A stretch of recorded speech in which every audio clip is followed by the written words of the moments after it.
తిరుమల లడ్డూ వ్యవహారంలో SIT case వేగంగా సాగడం లేదన్నారు హిందూ సంఘాల నాయకుడు తురగా శ్రీరామ్.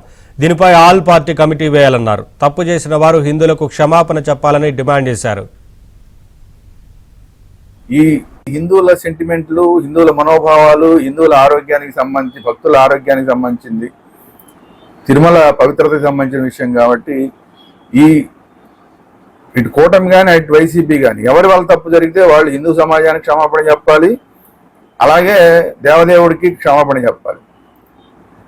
సో దీని మొత్తానికి కూడా ఒక ఆల్ పార్టీ కమిటీ వేయాలని చెప్పి హిందువులుగా మేము డిమాండ్ చేస్తున్నాం. అలాగే సిబిఐ ఎవరి పేర్లు అయితే చెప్పిందో వాళ్ళందరికీ ఇమ్మీడియట్గా శిక్షలు పడాలి. అలాగే ఎవరైతే దీంట్లో వెనకాల ఉన్న రాజకీయ నాయకత్వం తిరుమల లడ్డూ వ్యవహారంలో సిట్ కేసు వేగంగా సాగడం లేదన్నారు హిందూ సంఘాల నాయకుడు తురగా శ్రీరామ్. దీనిపై ఆల్ పార్టీ కమిటీ వేయాలన్నారు. తప్పు చేసిన వారు హిందువులకు క్షమాపణ చెప్పాలని డిమాండ్ చేశారు. ఈ హిందువుల సెంటిమెంట్లు, హిందువుల మనోభావాలు, హిందువుల ఆరోగ్యానికి సంబంధించి, భక్తుల ఆరోగ్యానికి సంబంధించింది, తిరుమల పవిత్రతకు సంబంధించిన విషయం కాబట్టి ఇటు కూటమి కానీ అటు వైసీపీ కానీ ఎవరి వాళ్ళ తప్పు జరిగితే వాళ్ళు హిందూ సమాజానికి క్షమాపణ చెప్పాలి, అలాగే దేవదేవుడికి క్షమాపణ చెప్పాలి.